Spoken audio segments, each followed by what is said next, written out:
Энергія мае цэнтральнае значэнне амаль для кожнай з асноўных праблем і магчымасцей, з якімі сёння сутыкаецца мір. Беларусь – энергаэфектыўная краіна.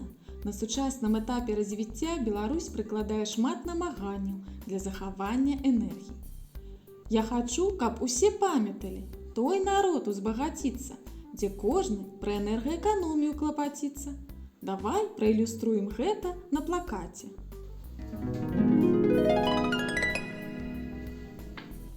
Ідея!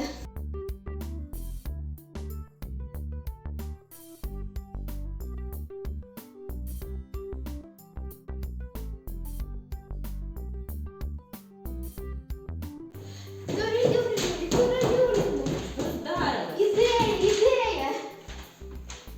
Чудово, так і зробимо. Ты да я, да мы с тобой, ты да я, да мы с тобой, сбережем воду, тепло, свет, друзья.